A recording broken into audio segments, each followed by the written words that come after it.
Hey everybody, how you doing? Welcome to the Lounge with Larz podcast. I'm your host, Ryan Larson, and I got my good friend and partner, Donovan Reese. Welcome, Donovan. Thank you. I'm pumped to be here. You've talked about this for a long time, and it's cool to be here and being part of it. Yeah, it's an exciting time. This is just, to promote a little bit more about what we're doing, more about my business, and just kind of promote like life in general. Life is a interesting thing, and it takes us places that we're never sure we're gonna go, but we end up going there for some reason or not. But it's been fun, like doing this whole setup. But anyways, tell the listeners a little bit about you and maybe your journey, to where it brought you from. Yeah, I'd love to. Before I answer that, we get into that, I got to say what you said there. I have a joke I saw somewhere, and I repeat all the time, is we do it not because it's easy, but because we think it's going to be easy. Right. Like, yeah, that one hits home. It's never easy. No. Like, it'll be easy. Nope. But makes it fun, makes it challenging. Yeah. You'll learn a lot that way. So, I've had quite the journey. I originally from Minnesota, moved out here to Arizona in 2005. Okay. So my background is actually in building custom cars, street rods. Found out that was a really good hobby and not a very good career. So transitioned into real estate. And then in 2008, one of my best friends from high school, and actually the reason I moved here to Arizona, and we were living together, and I was talked about starting a property management company. Yeah. And so we got connected through, my partner is Kevin Ortner, still the president of that company, which we'll get into. But I'm sure we will. I've heard a lot about it. The listeners are going to be excited for this one. Through his brother, John Ortner, both still very good friends of mine. Yeah.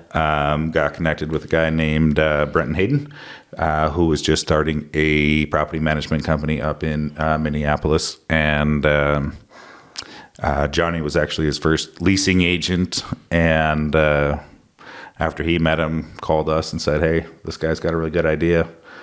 I think you guys should talk." So we got connected and decided to partner up. And I think 3 weeks later, we opened the property management company. Really? Wow. Okay. Maybe a month. But yeah, I had to get my broker's license at the time. I was a licensed agent. So I had to go through my 90 hours, pass all the tests. I drove to LA to take my broker's test. Thankfully, I passed it, or it would have been a long ride home. I was going to say, that would be a devastating ride home if you didn't pass. Yeah, so thankfully, I broker 3 states now. Looking to transition out of that, but I've never failed a broker's test, a real estate test. Wow. And I think the streak will go forever because we're in a bunch more states right now, and I don't broker any of them. So awesome. Hopefully my days of having to take broker tests are over. I'm horrible at tests. My gosh. See, I'm actually really good at the tests. It's like the compliance part of being a broker that I don't love. So compliance is not fun. Yeah, I'm a high D, high I, very low S and C. But I actually became the broker because I was the only one who could become the broker. Yeah.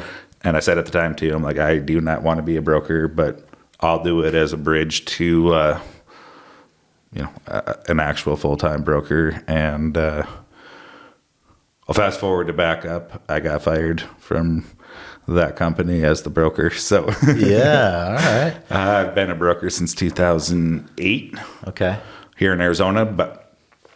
So yeah, we started a management company. That company was Renters Warehouse, and shortly after Kevin was a private pilot, commercial pilot, and he ended up getting a job in Minneapolis, and so he was there 8 days off, 6 days, and then when he was working. He didn't really work that much. So he was trying to do a lot of this stuff. Ended up moving his family back up there. So that was May of 2009.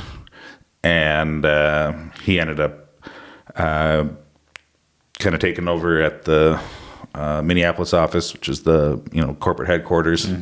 Took over for Brenton, and so yeah, we kind of grew those markets. Johnny was also a partner in that, so we were in Phoenix, Tucson, and Colorado, as well as Rochester, Minnesota. And so Renter's Warehouse, that was the name, Renter's Warehouse? Yeah. Okay. All right. I just wanted the listeners to really hear that name, because it's a pretty powerful name in the property management space. And essentially you and a couple partners, it sounds like, built that whole thing up with the assistance of probably a lot of other people, but you kind of had that vision of bringing property management to that level. Yeah, I mean, obviously there was a lot of people involved. Yeah. But yeah, there was quite a few different visions that kind of had to work together, and I kind of had a different vision than a lot of people there. I was thankful to have Kevin as a partner. He was also the CEO in Minnesota, so if anybody started crossing me too bad, I just go talk to Kevin. So go to your buddy. Yeah, we were able to do a lot of stuff, and ultimately, I think it was helpful. I actually developed the very first portfolio management, institutional management process and platform back in 2010. Cool. Okay. Which is a funny story. Maybe I'll tell it a different time. But yeah, so we also, like I said, we were in Colorado as well. So it was interesting. We're running two separate markets. So we had a full staff in Colorado and a staff in Arizona, and leasing agents in both places and everything. And I actually went to a personal professional development program called Rapport International, and it was a life-changing experience for me. It was where I needed to be when I needed to be there, and I was going through some things, and probably a little bit more jerk than I should have been to people, and but I walked out of that with this, I literally couldn't have been anywhere else in the world at that time. That would have been better for me. So, I took Monday off, and cause it was a weekend thing outside of Vegas, and I flew back home, and I just kind of had this mantra that started, coming to going, hey, everything happens for a reason, and timing is everything. So, where's the opportunity in this? And so from that point on, which is crazy because, I started looking for the opportunity, going, hey, there's something going on here, and it's not just something happening to me. It's how do I understand what's happening, and I'll dive into that further here. But so like I said, I took Monday off, and I got a call from. So the way the business was run is we had. We did a ton of advertising, a lot of radio advertising. So we generated a lot of leads. We focused on the unintentional or accidental landlord at that time with that business. And so the leads would come in, and we had a inside call center that would take the inbound leads and kind of sell them and to get them to the next point, which was to meet with our leasing agents out in the field. And my inside sales guy in Colorado ended up calling me that day and telling me he was moving back to Maryland. Okay. And I was like, well, that sucks. But then I was like, where's the opportunity? There's something here. And so I had there's always a silver lining, man. Yeah. And this is what, I don't know. I think it's a crazy story, but I mean, just a cool story, but I'm obviously biased. And so I was like, okay, what am I missing here? What's the opportunity? And I had my inside sales guy who was running Phoenix, who's actually a great real estate agent here in the Valley, Gabe. What's up, Gabe? Gabe Santiano. Look him up. Great agent. But he was doing just a fantastic job. And I was like, I wonder if I can't redirect all my leads in Colorado to my call center that I already have established and running, and I'm mostly in Phoenix. And so I can oversee it and then redirect them, the leads back out to Colorado, right? Oh, interesting. Okay. VoIP, it's a redirecting, a VoIP system, right? Mm-hmm. Which this was 2014, 15. And so VoIP systems have come a long ways from then. I hated them, but they were better than the alternatives. So, we worked through that. I built it out and, with some growing pains on that, that ended up working very well. And so then I started going, if I can do it with leasing, can I do it with rent collection? Or maintenance coordination. Right.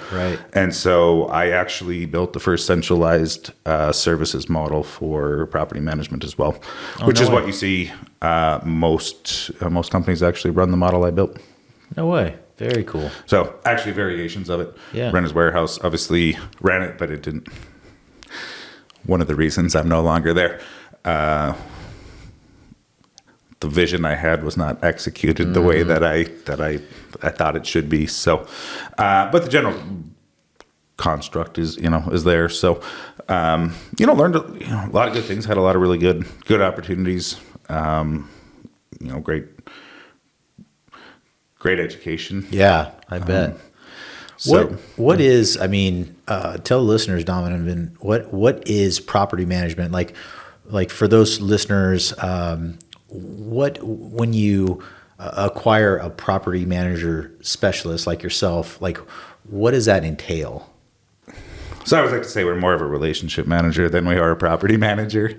And what I mean by that is, obviously, as a property manager, you're typically, getting the property ready to rent or overseeing that process, marketing it, showing it, leasing it, moving them in, and then, rent collection, maintenance coordination, and everything else that happens to pop up during the lease and, and then, the move out and disposition process. So, that's in a nutshell what we do. Yeah. And it's like, I had a couple houses and, I always used to do the property management myself. And sometimes it was like, I just want to pull my hair out, I'm like, oh, this is so frustrating. And so, hiring a guy like yourself or a company like yours, I mean, you're trying to simplify that process where you're taking everything that would probably, be very sensitive, like for tenants and you to discuss. You're essentially handling all that for the end client, right? Right. Okay. Yeah. There's some great technology, some great platforms out there now. And I've actually built one that's not on the market, for rent collection and all those things. So the technology is improving even for the DIY landlord space. Mm-hmm. And this whole AI thing is getting pretty cool. Oh, I'm not a tech guy, but I love this AI. I'm dangerous. But so the technology is great. And we're actually in the process now of kind of working with a PM software company and kind of custom building our own together, and it's going to be world class. It is. I'm blown away every time. And my partner in the management company, our other partner in the fund, Bill Bump, is an absolute genius at building out tech platforms and sales things and process mapping and change management and. It's fun to watch him work through all of that, and I just sit back and go, cool. Sounds a pretty special guy. We haven't known each other, that long, but man, that guy is. Every time I'm on a phone call, shout out to you, Bill. You're an amazing guy for sure. And every time I listen to that guy, it's just. He's so articulate. He has really good knowledge of, almost like in all arenas. It seems like it's crazy. It is crazy. Yeah. We get down rabbit holes and I'm just like. And he knows a lot about it, right? It's like, what the heck? I guess I can't always question it because I know nothing about this, but I'm like, what you say makes sense. You know? Right. So I don't feel the need to fact check him, but I mean, he's a smart guy. So he and I worked together at Renter's Warehouse. And then he's one of my partners in the tech platform as well. Obviously the fund. And then I brought him in as a partner to the management company here. So and been working together through all that. But it's interesting. We have a lot of conversations with, potential investors and clients. So our niche in this business this time is, last time we were, focusing on the unintentional accidental landlord, kind of the onesie twosie investor. And so this time around at my rent door, we really niched in and specialize in kind of that small to medium size, fund. So anywhere from, 4 to 400 doors is kind of our sweet spot. It's a big sweet spot, but so we do a lot of regional stuff and in different states too, right? Yeah, and so that's looking at the market, as property, what's available for property managers. I identified that as kind of the biggest opportunity, for us because. That unintentional accidental landlord space is incredibly competitive.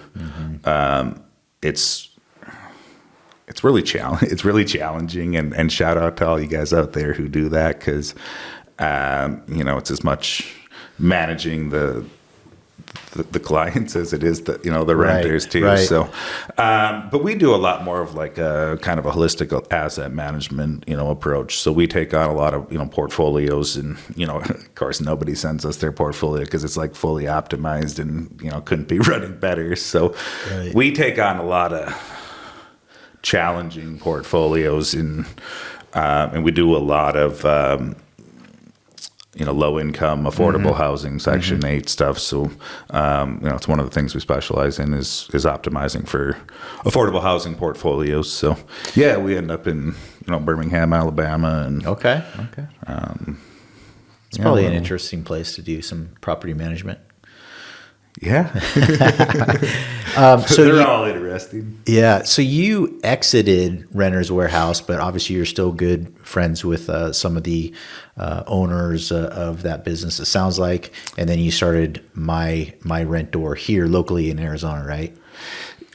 Yeah. So in 2016, so I guess backing up a little bit, even before that, at a couple years into the business, Brenton decided to franchise the company. Okay. So as the majority owner, he made that decision.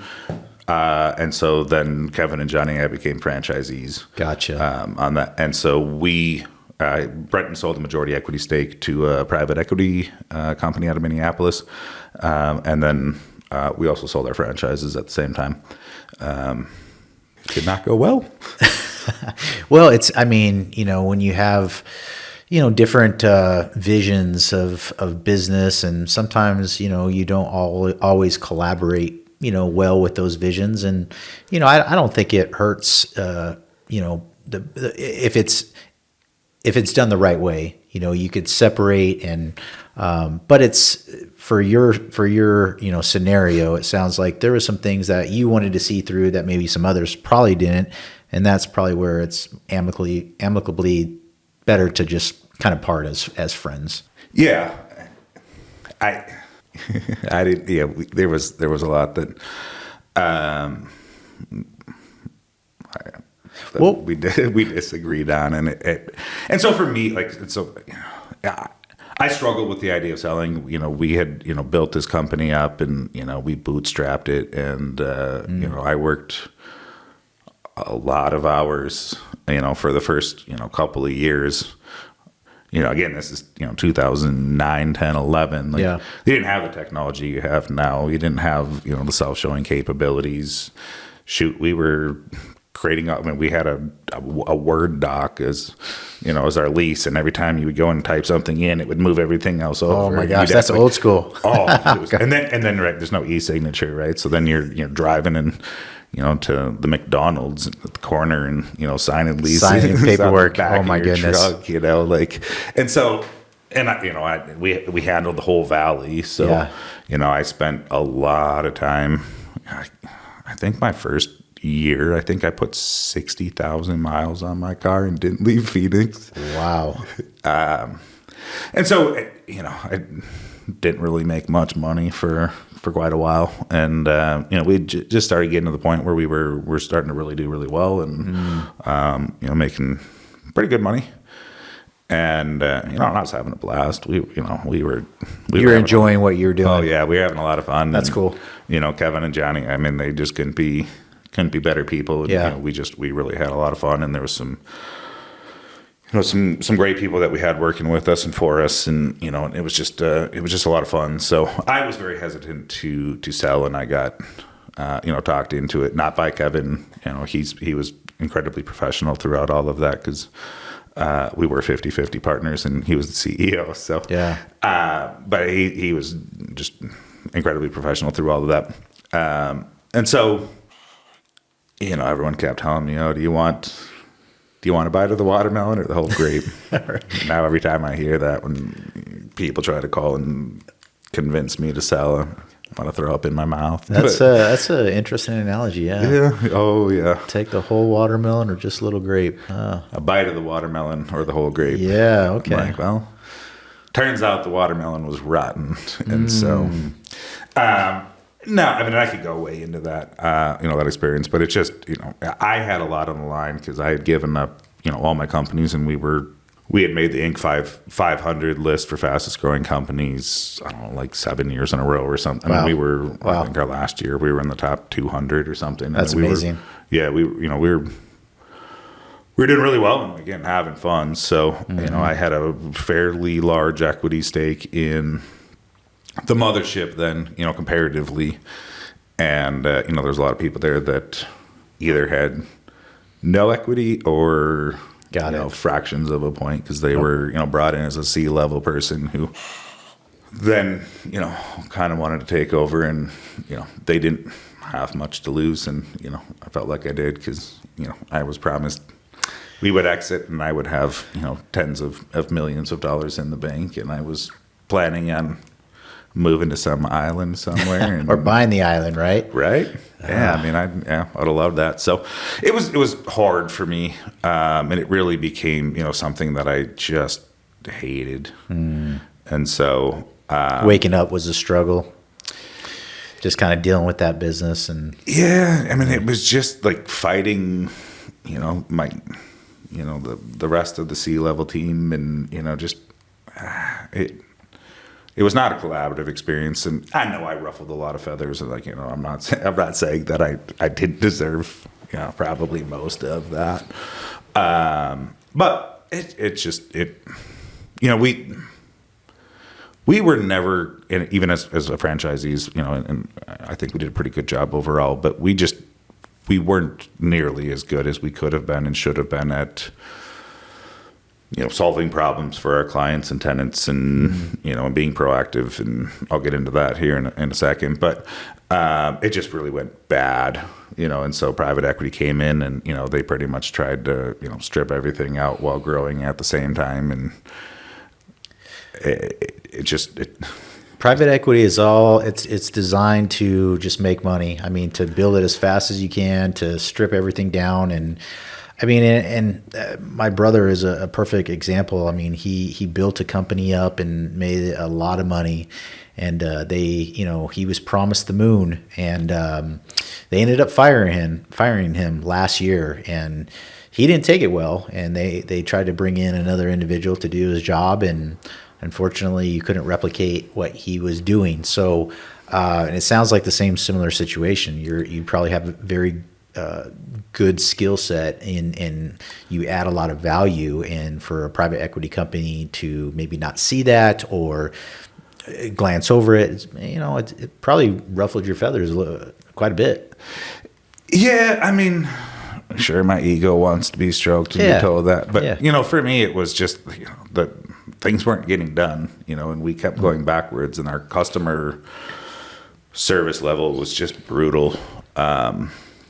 And everything became about how do we make this easier for us, at the expense of, the customer client experience, or the employee experience as well. Yeah. And so it just really started deteriorating. And I won't call out companies here, but there's a very, very well-known company that helps organizations structure meetings and cadences and all of that. And we used a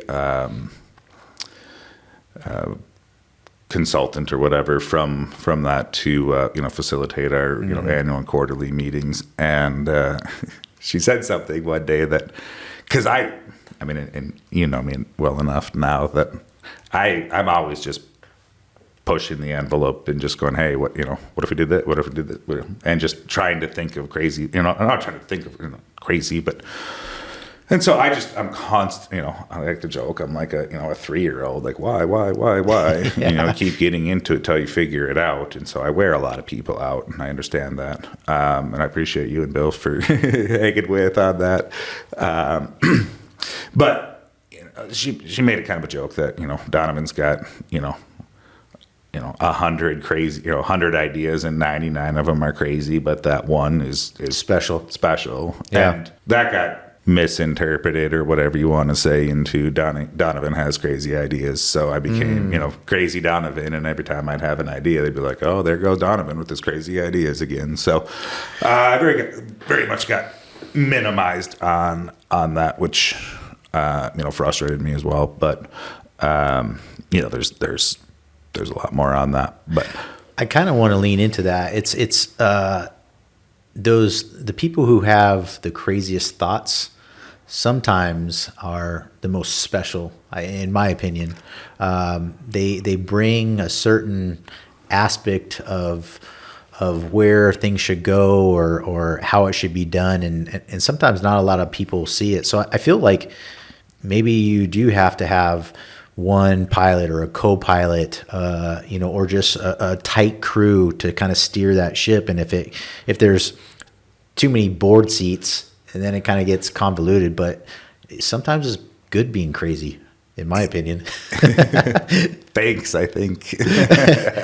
No, that's where I was going. I mean, it's a compliment. I think having those grandiose visions of doing what you want to do, I think that's special. That's what I'm trying to say. No, I do appreciate that. And that was one of the things that, I was probably a bit of a, I don't know, call it culture shock, but, being that, Kevin and I were partners and John as well. I had, 2 partners that were like always on board. We'd talk things through, and I don't know how many times we'd just go round and around and around on something, and like an hour later go, oh, okay, so we're all saying the same thing. You're like, yeah, right, all right, cool.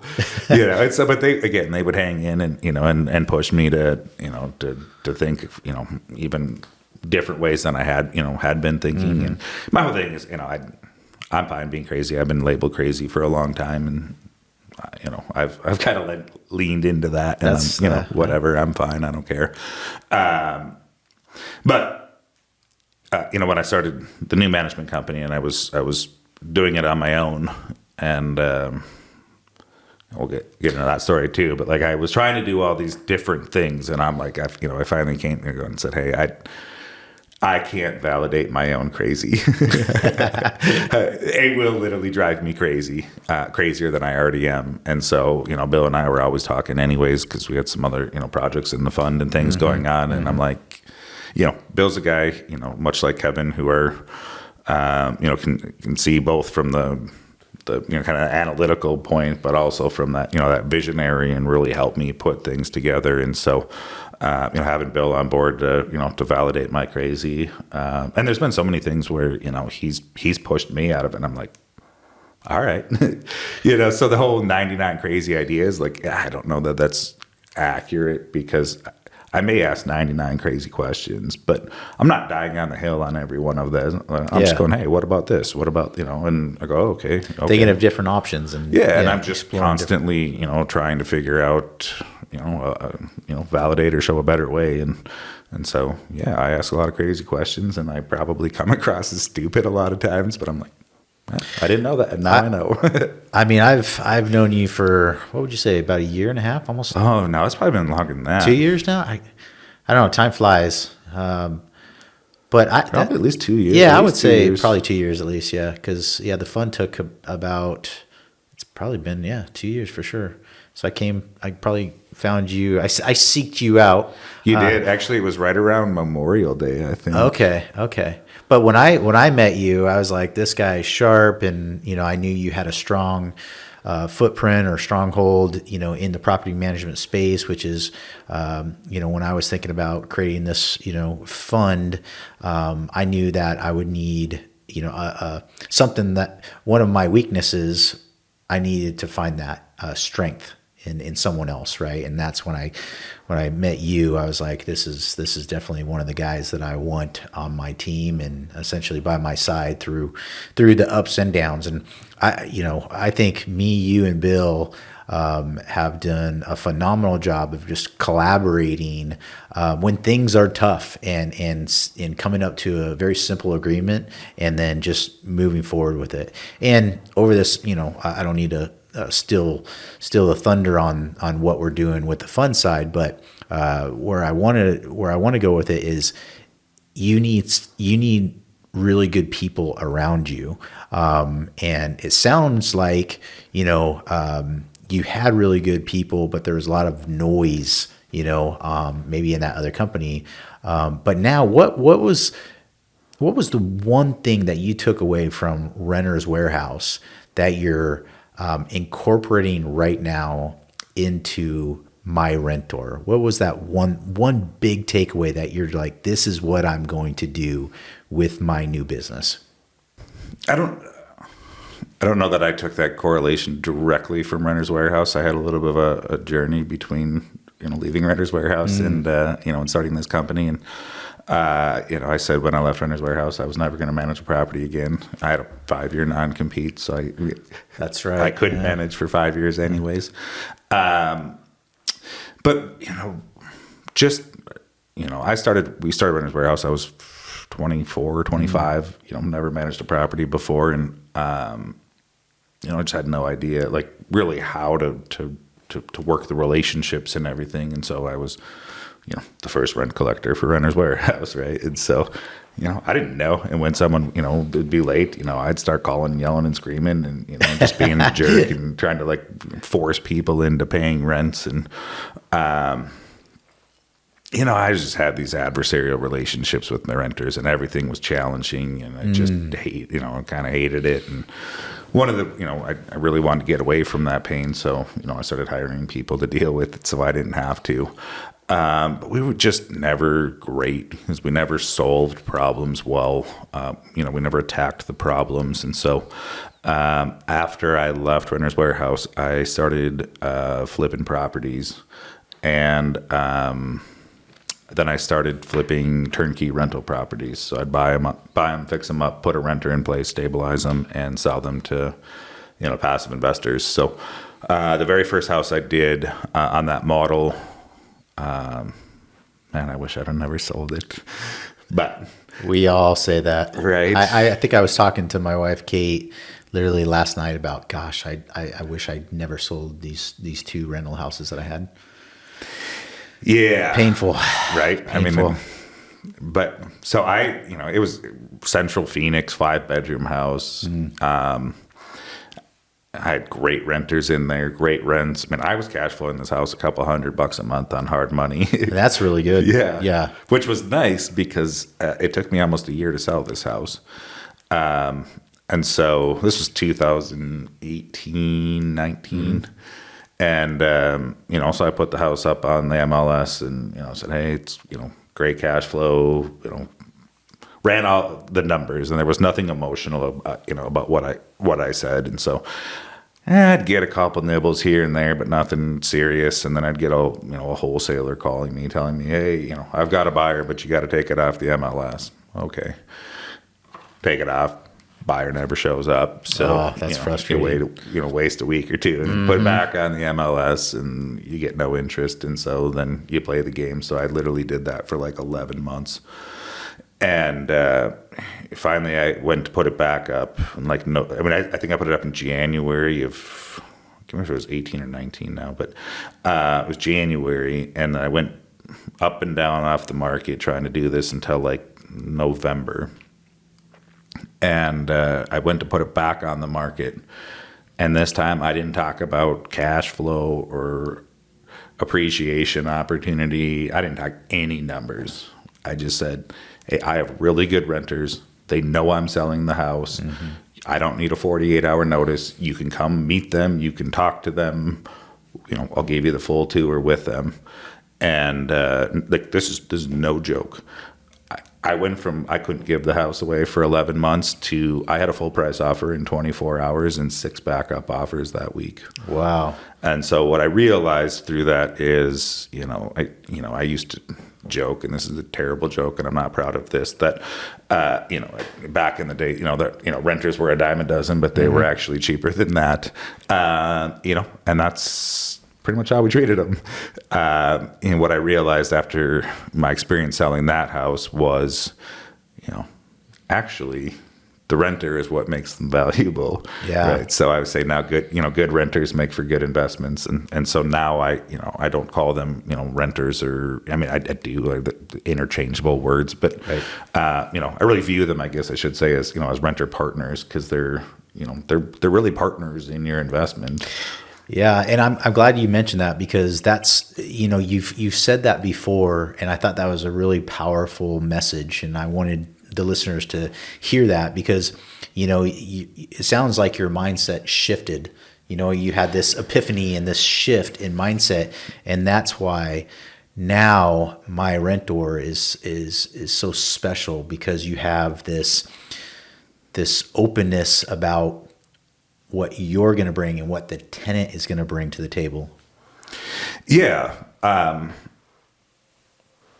It's actually a lot of fun. I really enjoy this business. I've got some great people that work for me that help spread the message and through that. But, so backing up a little bit, I guess through that, I really got into, studying emotional intelligence. And every time I say that, I have to say, I'm not an expert, still very much a student of that, but really got into that, and just it kind of really helped for me to put a structure around feelings and emotions and difficult conversations, because I like to joke that people hire a property manager, or they hire me to outsource their difficult conversations. Yeah. Right. Rent collection, the rest of that stuff's all pretty easy, but managing that relationship, and it's our job to we have a lot of difficult conversations, and so it really helped kind of, like I said, put a process around that, which helped me a lot, and so then I was kind of through COVID. Started doing some consulting for organizations, trying to improve employee engagement in the workplace based off of a structure of emotional intelligence. And so going through that journey, doing a lot of research, trying to put the courses and everything together, and I came across a lot of different studies. Regarding employee engagement in the workplace, and overwhelmingly every study said, employees don't leave jobs, they leave, managers. Right. And so, the one that I paraphrased the most, it was like 80% of all employees have either left a job in the last 3 years or are seriously considering leaving a job. Again, not because it's a bad company, but because they can't stand their boss or manager anymore. Yeah. And that was another kind of epiphany for me, because I'm going, I wonder how many renters leave a property, not because the property no longer suits their needs, but because the relationship with their landlord or property manager has become untenable. What do you think that special recipe is, that where the tenant and the landlord come together? What do you think that special sauce is? I mean, is it good communication? Is it being a phone call away? What do you think it is? Yes. So I hit it on the head. Yes. Okay, perfect. Yep. Podcast over. Yeah. Mic drop. Right back down. No, and so I guess I'll get to your answer here. I apologize. At that point, I still wasn't managing properties, but I really started to see that, really, as for companies at that time, to really work through together in difficult times, and COVID obviously was, is the employee and employer really had to trust each other and be a partnership, and you needed to value your employees and treat them as people first. Yeah. And so there's a lot of there's a reason I don't hang out with a lot of other property managers or landlords. I get so agitated because you just hear the way they a lot of, and I'm just making a blanket statement here, but talk about their renters are the worst, and and property management companies have fear mongered since the beginning of time, right? I mean, that's how they sell, based on fear, right? Pay me 10% of your rent, or else your renter's gonna, you're gonna get a call from your renter at 3 a.m. and the toilet broke. I can tell you, I could probably count on one hand how many times that's actually happened. Right. Yeah. Or they're not going to pay rent, and so it's this fear based, and it trains us to be fearful of our renters, right? And so then it's this relationship that we as the landlord or property management company come into going, I don't trust you, right? And so we're going to have to micromanage you. We're going to have to keep you under the thumb, and it's just a matter of time before you do something, and we're just waiting to get you. And right. I'm like, I have had just so many great renters and just great people, and so there's a lot of things, about, right now, especially, when I got into this space, nobody cared about the tenant relationship, or, retention is, was just never a conversation that was had. But now, the market's definitely shifted over the last, 15 years, 20 years for sure. But even the last 5 years, right? And so, now everyone's concerned about, retention of renters. And so there's all these different, programs and SaaS products and things out there that are getting bundled together as some sort of, resident benefit package, and somehow we're driving retention by forcing renters to pay for something they don't want. All in the name of, showing we like our renters more or something. And so I kind of got to the point where I was just assed up enough that I was like, this is stupid.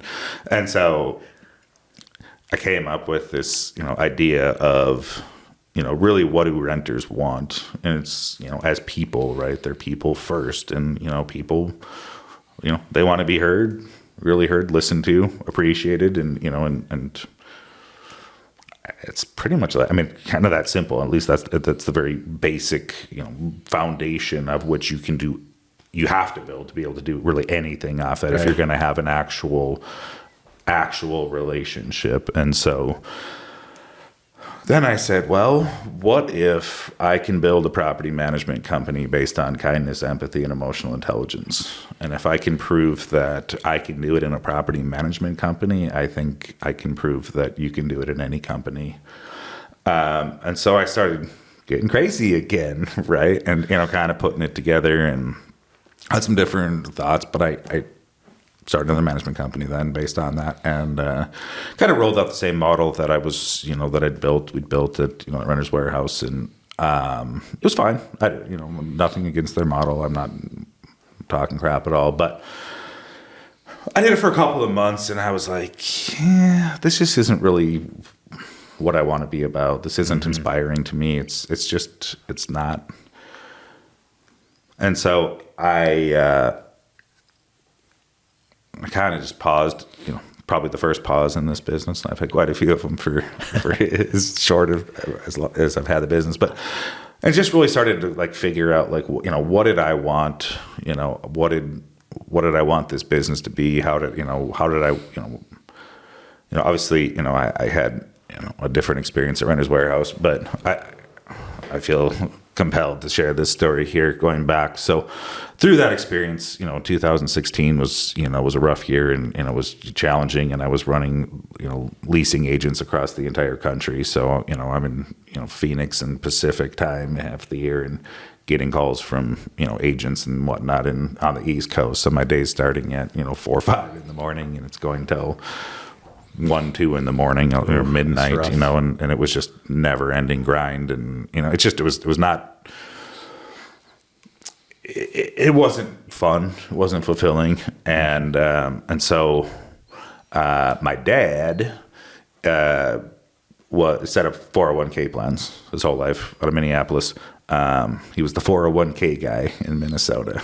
Did his whole career. Interesting. And he officially retired New Year's Eve 2016 and unexpectedly passed away New Year's morning. Oh, my goodness. So my dad, who set up retirement plans, you know, got about 11 hours of retirement officially, and they were not enjoyable hours. And Devastating. so, yeah, and that was, you know, he was 66, I was 33. So I call it kind of led to my midlife crisis through that. And so it kind of took me a while to, you know, kind of process, you know, all of that. And, you know, I finally, you know, came to this realization one day that I was like, none of us know how long we're going to live. You know, none of us, you know the day we're going to die, right? I mean, and that's probably a good thing. But, you know, I don't think there's, you know, most of us that are like, I'm going to work until I die. That's my life goal, right? It's certainly not mine. But you might, right? And my dad, you know, he literally did. I mean, and so, and I'm going, you know what, if I'm going to work until the day I die, I'm going to do it doing something that I love and that I'm passionate about, and certainly not something that's killing me. Yeah, for sure. And that's kind of when I made the decision to start the divorce process with you know, with Renters Buyer House. So you know, it was a challenging time, but it was also, you know, I did get fired eventually. You know, and it was such a wild set of emotions, but like, it was a relief, you know, and so I don't regret ever leaving. It just no longer working for me. Yeah, it wasn't viable, man. Doesn't sound like it. And so, you know, getting back into this space now, you know, I'm like, you know, what am I going to do that I love, that I'm passionate about, that, you know, really, you know, embodies what I want to be about, and, you know, my values and, you know, vision, and, you know, and so I spent a lot of time going through that. You know, I joke, you know, with, you know, a lot of these consulting companies and stuff, you know, that, you know, they take you into, you know, a room for, you know, annual planning retreat, and they bring all the C-level suite people in, and they're like, so what are our core values going to be? Right. You know? And it turns into like more of a marketing exercise than it really is, right? And so everyone comes out and they're like, oh man, these will look great on the wall, right? And then you come back and you're like, hey, we're going to have a whole company meeting, and we're going to tell everybody what our values are, and to show how serious we are about it, we're going to put them on the wall, right? But they're core values, right? If you're not living them, if it's not dictating the decisions that you make every single day, they're not core values. Right. They're great little marketing terms that make you feel all warm and fuzzy. And so, you know, for me, I was like, what is that? And so it's not a once a year exercise. It was something, and I would just every single day for probably a year would go through, okay, you know, and just keep like refining it. And then, you know, and in my own head and through this process, and I would go, okay, why am I doing this? What am I looking to accomplish? How am I doing that? And so I knew the framework that I wanted, you know, to build around was that kindness, empathy, and emotional intelligence. And so, but I'm like, you know, again, it sounds great, right? It's, you know, like, oh, integrity plumbing, you know, like, oh, okay, you must have integrity because you put it in your name, right? Like, I don't know if there's integrity plumbing. I'm not picking any specifically. I just popped in my head. So It's a good name, though. Shoot. Right? I mean, you see it like, you know, all the time. And I'm sure those people are, you know, high integrity, honest people, but just because you say it doesn't mean it is. Yeah. And I'm just making that statement about you know, core values, and, you know, even your vision statement, your mission statement, like all of those. It's, you know, it's great to make them sound good, and you know, and a lot of times I think that we do that because it makes us feel good, right? You know, I'm going to go out and, you know, we're going to be a $10 million company. Okay, what is that like? what does that mean? How does that affect your life? What do you like? Why? And you really get into it, and and so for me, it was finally I came down and to this idea of like why should anybody else care about that? Really, why? And through this, I've always known, but with the realization too that when you look to solve for all the problems in investment real estate, and looking at everyone wants to talk about evictions, right? Going back to this fear mongering around marketing, but so one day I just got tired of hearing that whole thing, and so I started digging in and doing some research, and so it was like this was like 2016. And I haven't looked up the numbers since then, but I think it was like HUD or somebody track evictions nationally. Okay. But they only had one number, so it was all evictions for all residential. So it could be everything from D-class property apartments in Detroit to A-class in Paradise Valley. So it didn't break it out per asset class or condition or region or city or anything like that, but just across the board was like 2.3% of all leases end up in eviction. Jeez, that's crazy. So I'm totally fine with risk. It doesn't bother me. And so I looked at that and go, only 2.3? That's not bad. Yeah, you're good with it. Right, I'm fine with it.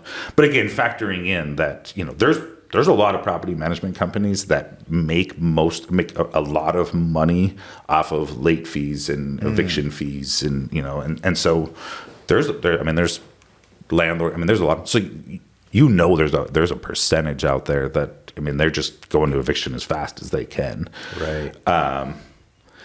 So I'm like, why are we so worried about evictions, right? And it goes back to that. Okay, we're scared of the people that we should love the most, right? Because we're like, oh well, we might have to evict you, and right, I evict people. It happens, but your biggest thing that happens all the time that nobody talks about and we just gloss over all the time in so many different ways is vacancy. Mm-hmm. Right. And so I talk to people and they're like, oh, I'm going to, raise my rent. Okay, great. Like what happens if, what happens if they don't want to do that? Have they been a good renter? They're like, oh, they've been great. I'm like, so what if they leave? They're like, well, I'll just find somebody else. Hey, you have to replace them, and right. That's tough too, I would assume. Even if you're talking, let's call it an average rent rate here in $2,000 in Phoenix, which is about the average, rental rate in Phoenix. Mm-hmm. So you want to raise it $100. Sounds great. And I push, we do rental rate increases. So I'm not saying that I never do that, but when you look at it, right, and again, I have the relationship with my renters to be able to have these conversations in a way that, we can work through it. And it's not a, hey, surprise, $250 increase, take it or leave it. And if you don't like it, kind of jam it down their throat almost. But if you think about it on that, like, you're going to make an extra $100 a month for 12 months, right? You're going to make $1,200. But if it's a $2,000 rent, you're going to have, let's say you're doing really well and you only have a month of vacancy. Well, you've lost $2,000 there. Yep. Right? You have turn costs, you have labor costs, you have leasing costs, you have marketing costs. And so how much have you lost to make, you're literally, not literally, the whole saying of, tripping over dollar bills to pick up dimes. Yeah. And so I looked at that and go, well, what if I can solve for vacancy? And so that's part of, right, it's going back to that idea of, I think there's a lot of renters out there that leave properties because the relationship's no longer tenable. Yep.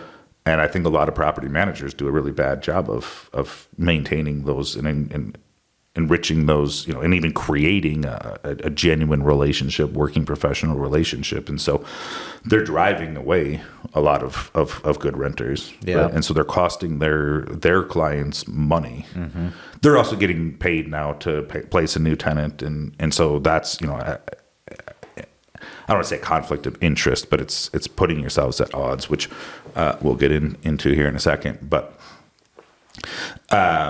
just by figuring out, and it took me a while to get clarity on really what I wanted and what I wanted to look like and how I wanted to show up and every day to every person and that. And, I think it's probably something I'll refine till the day I die, which, Hey, we're always tweaking, man. right. And know? so I really, I love the process. I love the process. Yeah. Doesn't matter what it is. I love the process. I think that was the most, appealing and attractive things when you shared this message with me about the property management space and kind of your almost your mission statement. I haven't heard it before because I was kind of used to, oh, we'll just get a new tenant, and it's just they would just throw caution to the wind and the people didn't matter. But when I heard you, share your vision and your essentially your mission statement, I was like, wow, this guy has an incredible outlook on property management, and his vision is something refreshing in that space for sure. Oh, I appreciate you saying that. Yeah. Donovan, I know you got a little one at home now, and how are you balancing life, having a little one at home, running a business? Is there anything that you enjoy that maybe allows you to kind of take back a little bit of yourself, from all the craziness in the world right now?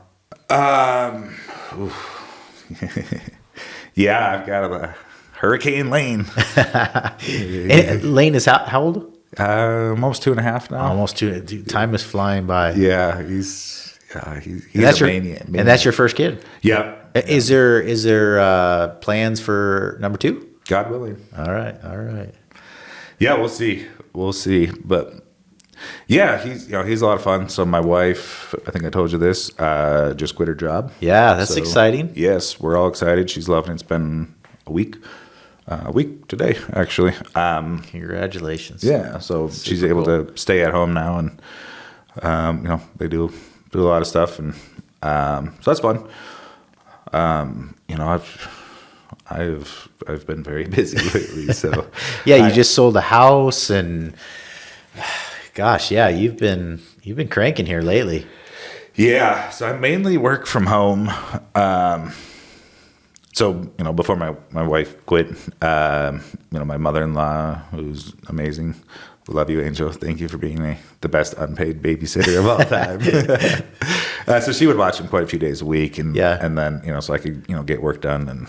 And she's been so busy this last week that hasn't really been home with him. So I'll probably have to start going to my office actually to get some peace and quiet every once in a while and get work done. But yeah, I mean, I usually get up and 6, 7 in the morning and roll out of bed and sit down at my computer. And I think the average night I've shut my computer out time this week has probably been 11 o'clock. That's crazy. A lot of times I'm up till 2, 3 in the morning working, and it's just been we just have a lot going on, and it's kind of a crazy stage. We've got with the whole tech builds and expanding in a bunch of markets and a bunch of other things coming up and opportunities, and it's just.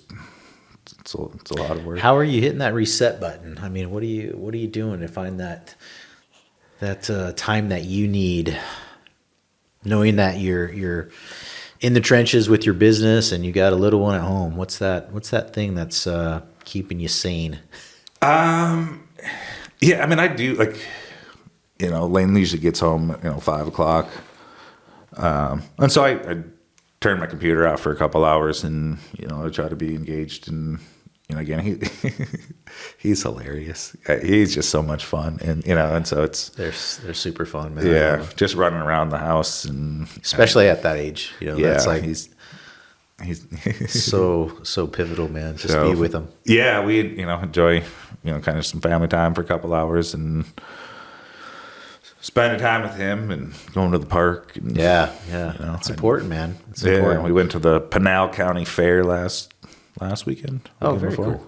Okay. So we got to pet all the sheep and the goats, and there you go. Yeah, he loves animals, and so he was very upset to leave the zoo. But Mia, our oldest girl, it's the zoo was her hotspot. She loved going to the zoo, so I'm sure Lane is probably going to be, just Yeah, he loves the zoo. We got an annual pass there, but he is obsessed with the aquarium. Oh, really? Fish and everything. Yeah. Oh Okay. man. So we go to the aquarium a lot, but we also go to like the pet store, and he just gets like. Had I realized I could take him to Petco for free, I could have saved a lot of money on an aquarium pass. What's the? Isn't there like a big aquarium place on 101? Yeah, that's the one. Is yeah, that where? Yeah, it's a good aquarium. Is it? It's, Okay. it's cool. I don't think I've ever been there, honestly. It's Okay. cool. Obviously obviously the rest of don't know. I'm a big scuba diver. That's So- right. That's right. Where was your first dive at? Where did you take that first plunge? Well, so I did my scuba certification here in Tempe, and then I did my my certification dive at Lake Pleasant on Memorial Day. Oh my gosh. It was the grossest thing ever. Yeah, I was gonna I could say. see my hand in front of my face, and I'm trying to do all my checkout stuff and not drink the Lake Pleasant water on a Memorial Day. How far do you have to go down to like get certified? We were like 20 feet. Oh, okay. You just like it's not about the depth as much as you have to be able to clear your respirator. Okay. And, do all the stuff. So I had a good friend through. I used to be a member of the Entrepreneur Organization. He's actually the one who got me into scuba diving, and he had a boat down in San Carlos, Mexico. So as part of EO, you have these. I'm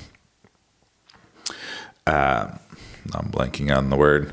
Forums. There we go. And so you do like a annual forum trip. So we did a trip down to his boat for a week. So I did my first actual dive in San Carlos, Mexico. Nice. So How was the water there? it was pretty cool. A lot cleaner? Oh yeah. Yeah, I was gonna say. Yeah. Yeah, much better. So, but yeah, I started getting into the live aboard trips, and I really, really enjoyed those for a couple of reasons. One, you're 10 to 14 days on a boat in the middle of the ocean, and so like. In fact, Bill and I were talking about this yesterday. Like, it was great because it forced me to just get away, Right? Because I couldn't call anybody if I wanted to. I was gonna say, there's So I was no like, Wi-Fi. There's nothing out there. Oh no, so you're like, can't worry about it. So just go out in the middle of the ocean and dive 3-4 times a day, and I'd bring a backpack full of books and just read and eat and dive and sleep. And so yeah, I did one in Fiji, and then Cocos Island, Palau. That's And then super I've done cool. some other just kind of shore dives, and but I love diving with sharks. Sharks is my That's your thing. jam? It is. I don't know if that would be my my thing, Donovan. I don't know if sharks scare the shit out of me. Like honestly. Oh man, we won't go too far down this, but I've probably told you this story, but my couple of my favorite shark stories. Now most sharks are like completely harmless. There's only a few of them. That's that what I will, heard. Yeah. Actually get you. Most of them are like so small. I mean, you have reef sharks and whatnot. But when we were in Fiji, we did this dive, and he went into this like canyon kind of underwater, and it was about 60 feet wide and about 60 feet deep. Yeah. And it just had this just crazy current that went through it. And so we did the first dive of the morning. We went in there, and I just couldn't get down, and it took me, and I had about a 20-minute dive, and I was out of air and up in the water. And so we had breakfast, and we went back down there, and this time we took a bunch of 5-gallon buckets with like holes drilled out of them and just jammed full of fish heads.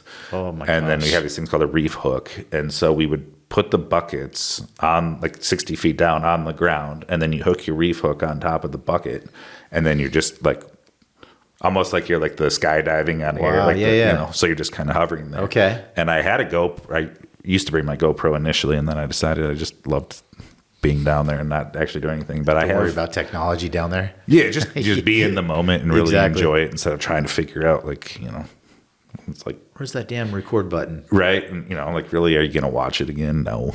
So just enjoy your time down there. But I have GoPro video of me completely engulfed in sharks, just pushing sharks off of me. Like, it's That is pretty wild. wild. But my craziest shark story was we were in Cocos Island. So it's part of the Galapagos chain.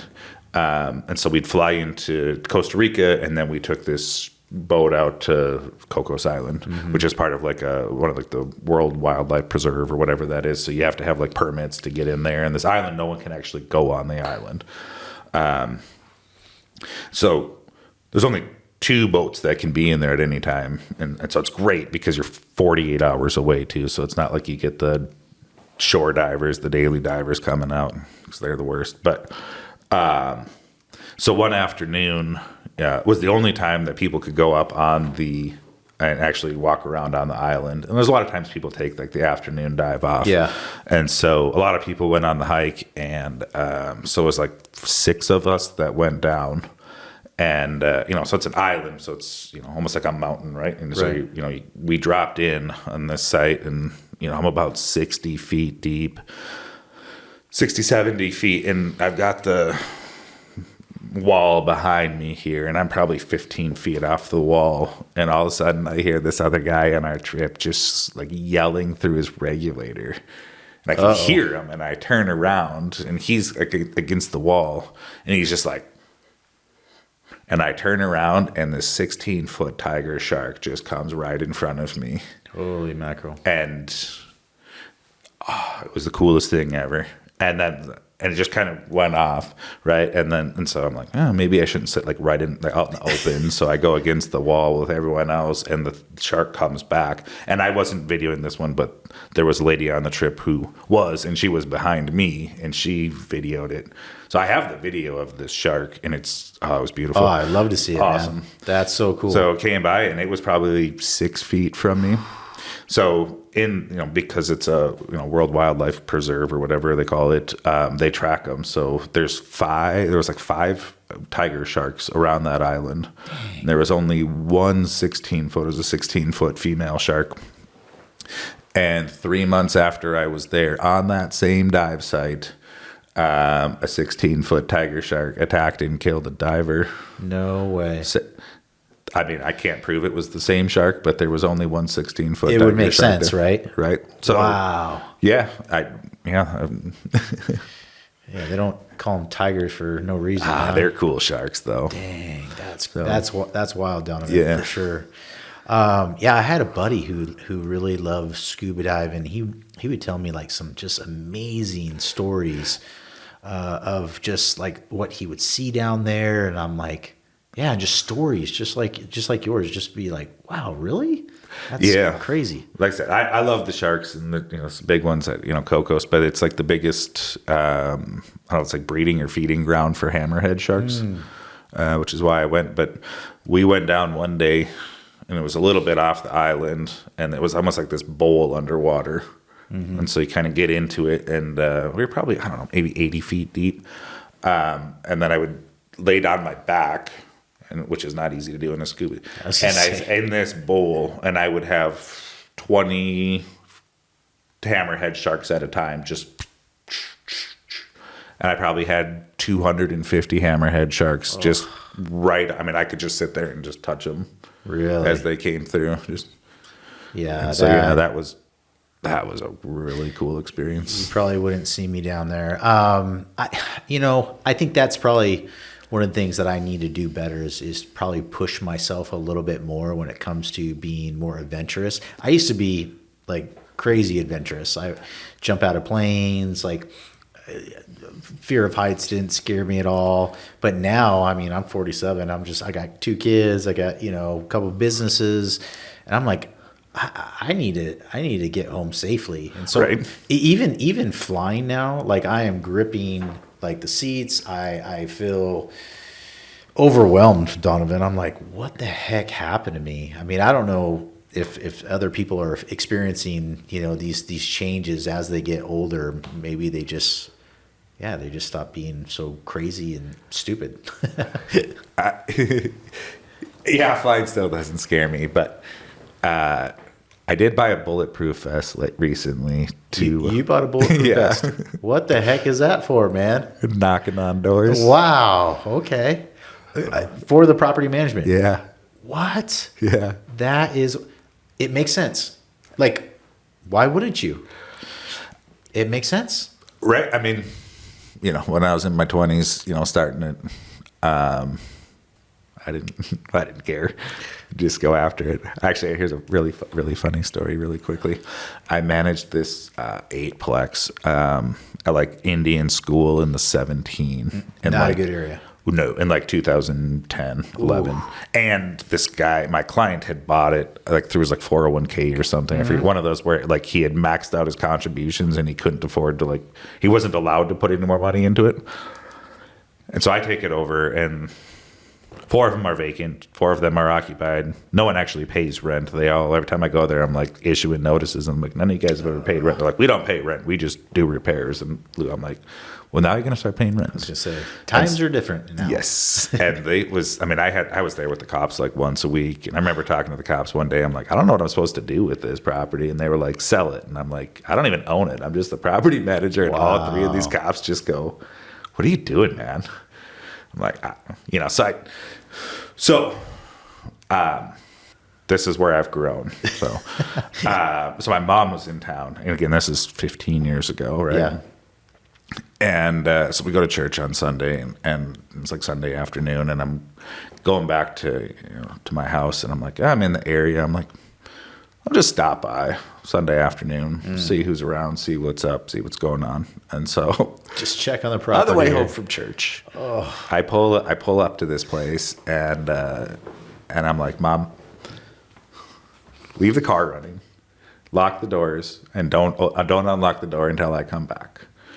And she's like, looks at me, and I'm like, it'll be fine, don't worry. So I get up there and get into it with this guy who wasn't even an actual renter. He was, I don't know, and he was just up in my face, and I'm not going to back down, right?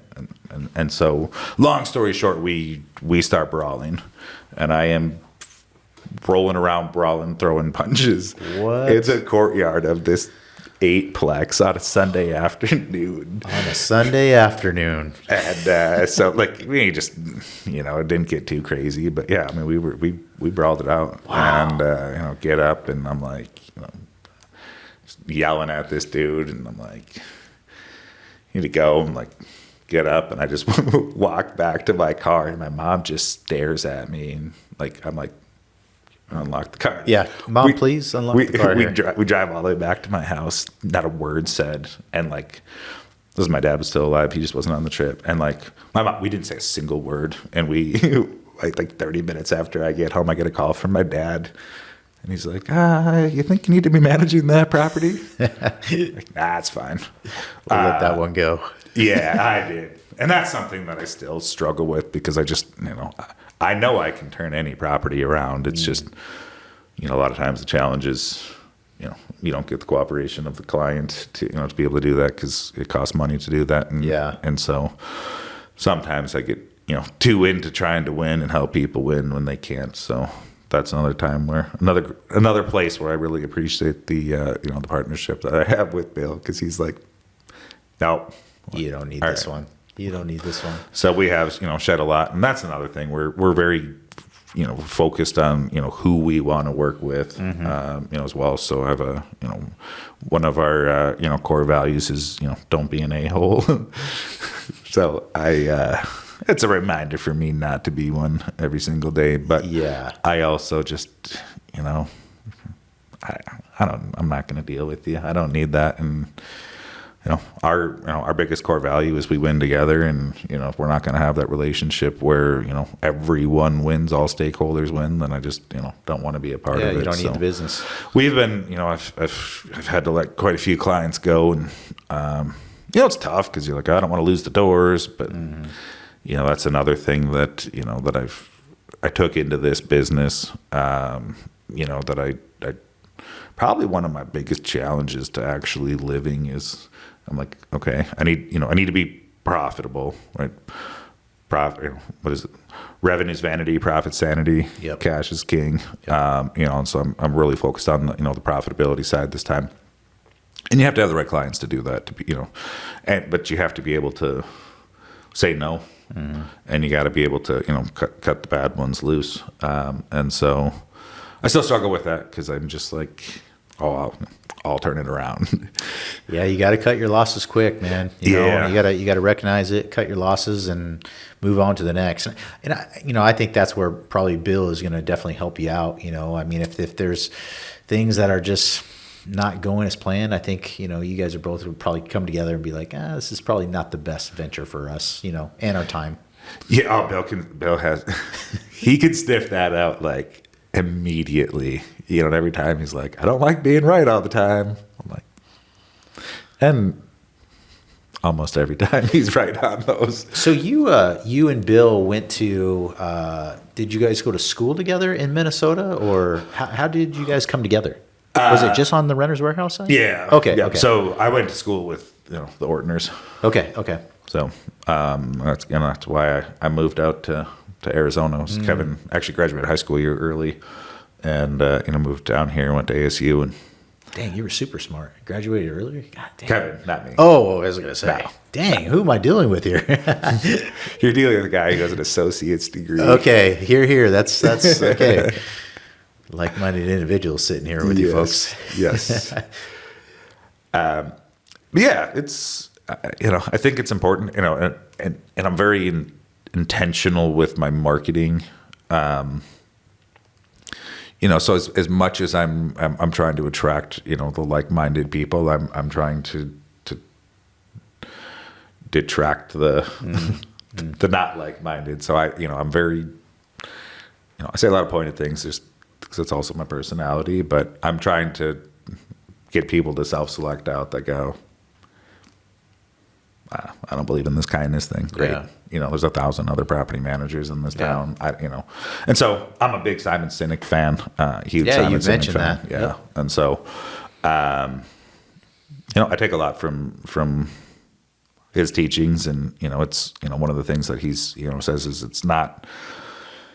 Your job's not to go out and and try to convert everybody. It's it's trying to find the people who believe what you believe. And then just serve the hell out of them.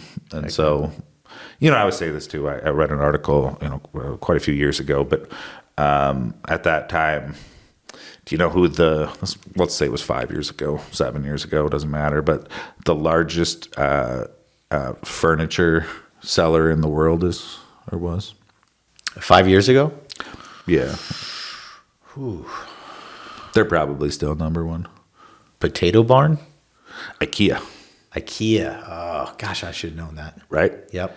So that's like, okay, yeah. Yeah. So they were Makes like sense. by far the number one, and they still only had like 4% of the market share or something. It was something like, and so that's why that was another one of those things where I'm like, I'm not trying to be all things to everybody, and that's what we were, last time. It was just like, door is a door, revenue is revenue, but not all revenue is the same. Not all doors are the same. And so looking at it from that, that lens of, can we win together? Can we all be profitable together? And so, I'm a lot more selective on, on who I partner with, whether it's the renter or the client. And I guess answering a question you had asked a while ago too, that I probably didn't actually answer, you're asking about, how to make it work with, communication or whatnot. Communication is certainly key. I think the biggest thing though is setting the expectation up front, having that conversation. So, right.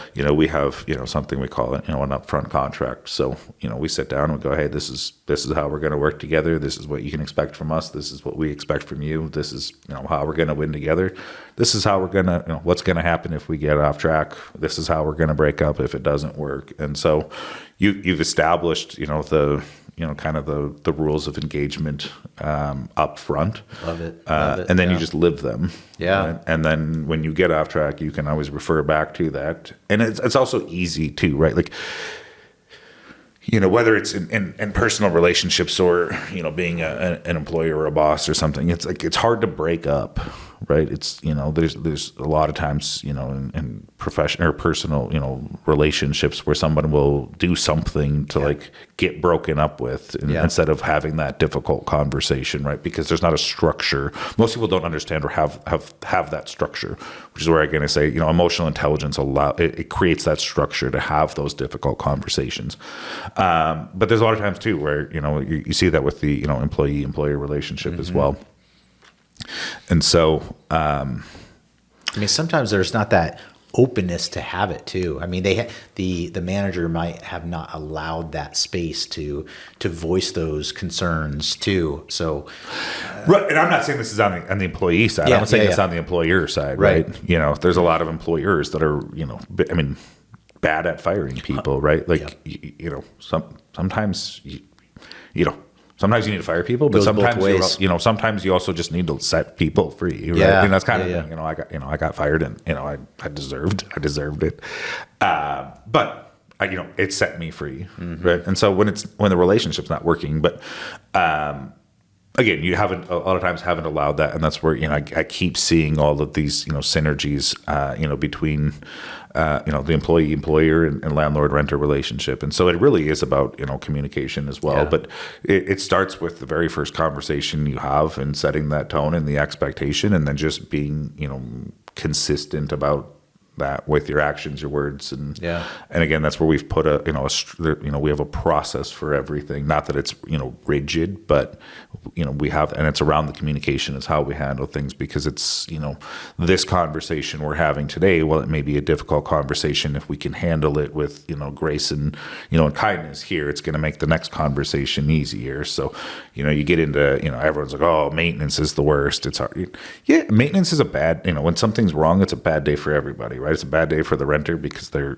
toilet's not working or whatever, and the landlord now has to spend money on getting it fixed, and we as a property manager have to deploy labor to to solve that, and so it's nobody likes it, right? But the problem is, and I've talked to a lot of even the national maintenance providers, and they all want to come in and go, oh, renters maintenance, and I'm like, no, I'm not having this conversation with you. The reason why maintenance is so difficult is because every conversation that the landlord or the property manager and the renter has been contentious, or it hasn't been one of mutual respect, and it's always you do this because I said so, right? Like, hope and so now there's a time where it's I don't say the roles have reversed, but now the renter, not only they need something, but they need you to do something, but you have an obligation to do it. And so then they're like, well, figure it out. Like, well, you need, we're going to be there at 2 p.m. Well, I need to be there. Well, can't. We're just going to go in, and so it's like it's all this back and forth and everything. You need some flexibility, Yeah, but just even like it's the time. I used to joke that renters used to think that their responsibilities ended as soon as they made the request. But. And that's because of the way we treated the relationship, right? And the way that we even intook that maintenance, request, and how we had that initial conversation and interacted. And so from day one, it was part of our upfront conversation that we have. We say, hey, we expect you to maintain the home as it were your own. We expect you, if there's a problem, to call us. And tell us about it, because we don't beat our renters up when they call us for something goes wrong. Like if they broke it or whatever, we'll obviously work through that. But most times it's not renter caused, right? The hot water heater goes out or whatever, and so we go, hey, thanks for calling, thanks for letting us know. The faster we're made aware of it, the faster we can get it fixed. And so we attack that, and the way we explain that to our clients as well is, look, they're again, that's where kind of that idea of the partnership. They're a partner with all of us in protecting your asset, right? And you are in this game because you have assets that you are trying to grow. Right. And so not that you want your renters calling for maintenance, but you want them to call if there's a problem. Yeah. Right? You don't want them to feel like they're going to get beat up, there's going to be a problem, and not address a water leak or something. And then by the time you get in there and they move out, you've got, mold everywhere and you're pulling your entire kitchen out. Right. So, we have, with that conversation, we work through it. And so I say, we have a 3-step process when it comes to, handling maintenance requests. It's, we listen, we empathize, and we solve together. And so we make our renters part of the solution as well. And our maintenance just goes so smoothly. I've got Katie Brule as our director of property management. She deserves a huge shout out too, because this company would not run if not for her. Best property manager I've ever worked with. And she is just phenomenal at handling the relationships. And she's everyone. She's a rock. She's an absolute rock star. So she's definitely someone who's bought into the mission and everything. But our maintenance just goes so smooth. Sounds like it. But we also don't interject into the maintenance process, at least pricing wise. So we don't mark up our maintenance, and we're very transparent in everything that we do. And so, we say, we don't want to profit off our clients' worst days. And, one of those is maintenance, right? There's a lot of property management companies that make more money off of property maintenance than they do off property management. And to me, that's a conflict. I mean, it's a bit of, right? It's if you internalize that, or if you're making a cut or whatever, it's in your best interest that the client has maintenance that needs to be fixed, right? Because you're making money on that. And I get it. I get it. It takes time. It takes labor. But to me, it's part of managing properties. And so we want to be able to look our clients, in the face and go, look, this needs to be done. And we're telling you that, and we're not profiting off of it. So if it needs to get done, it needs to get done. And the faster you get it done, the faster you get it done. Yeah, I love your approach, man. And it's just so sympathetic to the tenant, and you're in it to make money, you're in it to be profitable, but at the end of the day, you want to have a good relationship with that tenant, and that's. I mean, it's huge. I mean, it makes them feel important and noticed. Right. Yeah, I think I touched on that earlier. Really, does anybody want, whether it's right? I joke there's. And I have some neighbors that I've come across, that just hate renters, and we used to joke, they're like second class citizens or, treated like that. Right. But right now, I make the joke, and I literally had this conversation. This lady was insane out in Mesa. And so she just hated renters, and there was a nice new community, and they were paying like $300 a month in HOA fees, and so I was like, I didn't pay $300 a month in HOA to have renters across the street. And I'm like, that's too bad. Buy it then. But we'd get into it, and I mean, this lady was, and so we get into it, and I'm like, okay. So did you ever rent? She's like, yeah, I used to rent. I'm like, tell me about that experience. Like, not about the renting experience, but like, talk to me about like when you went from becoming a renter to an owner, right? So at that point, you're at the closing table, right? You're signing your closing documents to buy a house. Tell me what happened there. Yeah. Was it like a baptism? Did you come out of the water as like a whole different person? You're like, well, now that I'm a homeowner, yeah, I'm totally different. Now I'm a good person. I'm a contributing member to society. Look at me. I'm better than you. And I told her, like, the only difference is who you make your housing payment to, your cost of living, right? Yes. Because, renters are paying that to a landlord or a property manager, and you're paying it to the bank, right? Yeah. It's still a cost of living expense. And so you're not a better person because you're now a homeowner. Right. And renters aren't worse people because they're renters, right? And so again, looking at everybody, and I go, hey, who are you as a person first?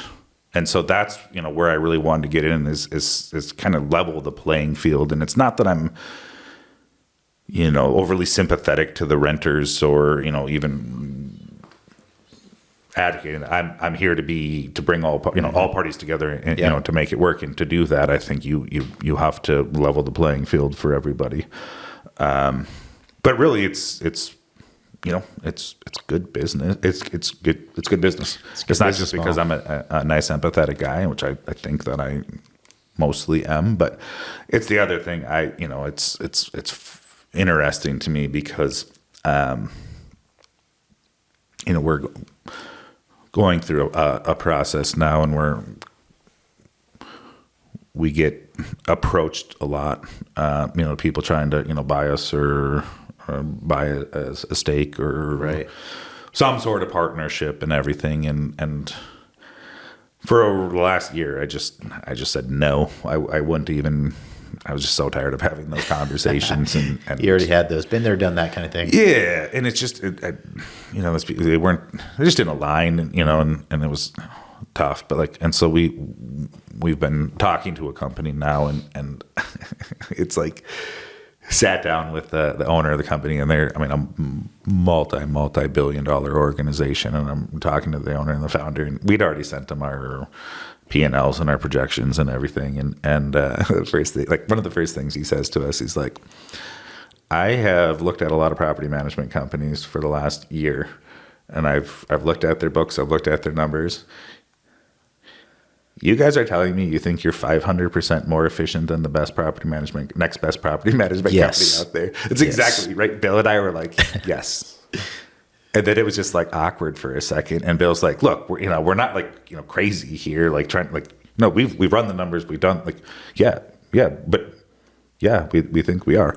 And so now we're doing this whole, tech integration, this whole, custom build that is going to be unbelievable. And we've got, just some incredible efficiencies that we've built.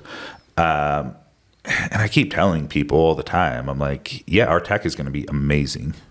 I'm just blown away we're in it almost every day now, building and working. And I'm like, this is really, really That's cool. Sweet, man. But our tech is not what makes us, is not what is currently, we're using the same tech that every other property management company is using right now, right?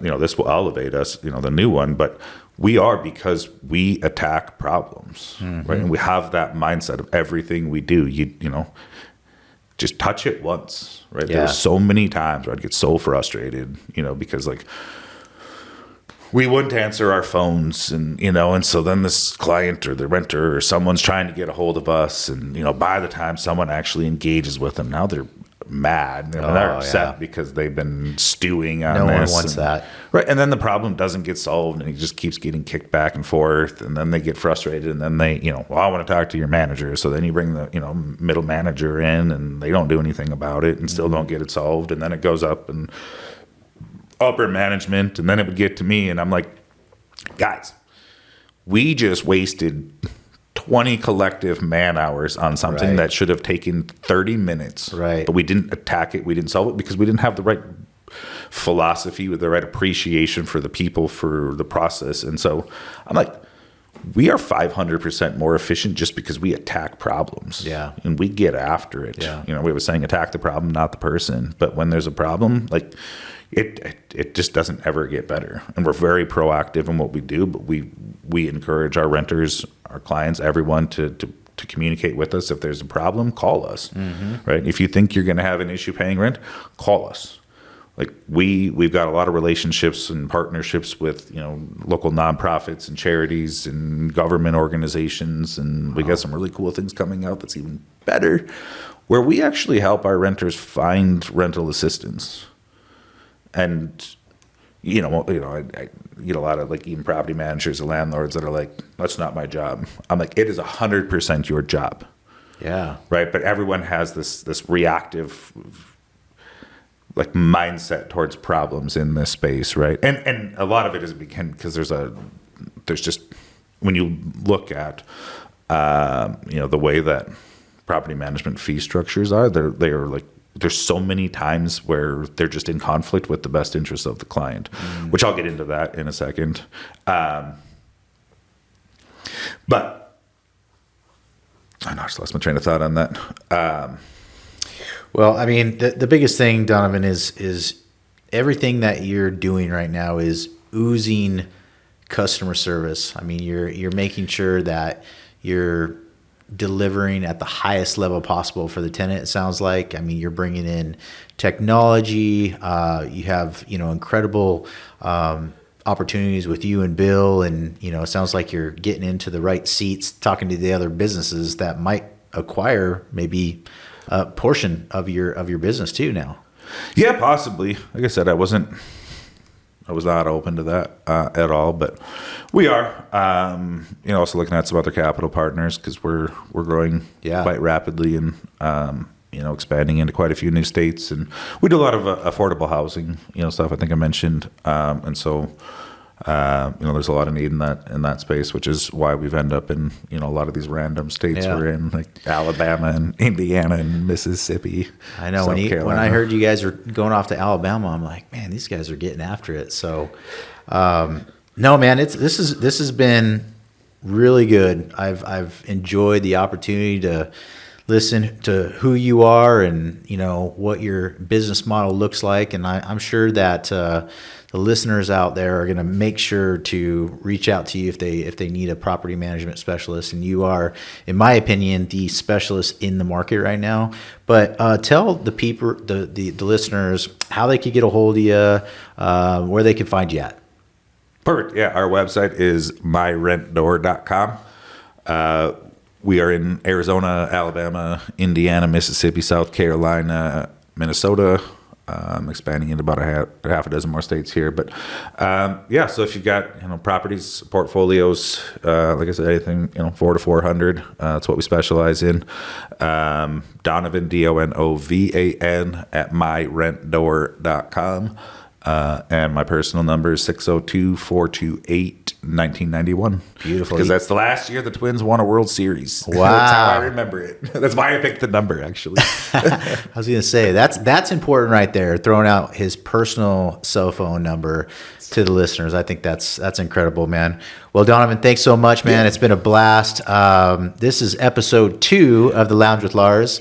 Unfortunately, you weren't my first guest, but I mean, second is extremely important too. So I've enjoyed our opportunity to collaborate, not just at the fund level, just with getting to know you as a personal friend now, and getting to talk to you now for the last hour. It's been incredible, man. I appreciate it. Yeah, no, I appreciate you listening to me talk for an hour. I get going and I talk a lot, but yeah, we should do this again, talk about get into more of how we got together, what we're doing, and with the fund, and just kind of how all of that just so seamlessly, naturally fit together with the way that you treat the relationships with your clients. Yeah. And it just I think it was the second time we got together.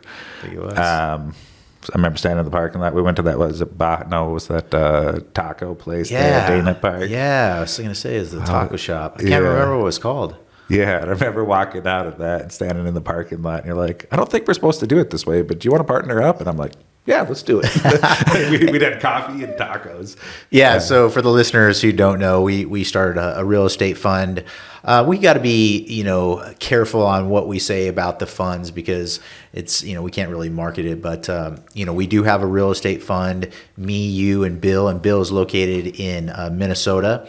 And he's a really special guy. I mean, we've talked about him a few times now, and he's a partner in My Rent Door. So, I would definitely like to maybe have you and Bill later on, down the road, and we could kind of like, reconvene on what the fund's doing, where you guys are at on My Rent Door, and just, kind of collaborate again on, where we started and where we're headed. And I think we have a lot of good opportunities in store for us, but it sounds like My Rent Door is going to crush it. So super excited for you, man. We're hoping so. All right. Well, thank awesome. you guys. So much. Thank you for the presence of Donovan being here. Thank you guys for listening. And as always, live Larz. And until next time, I appreciate you. Sounding off. Thank you.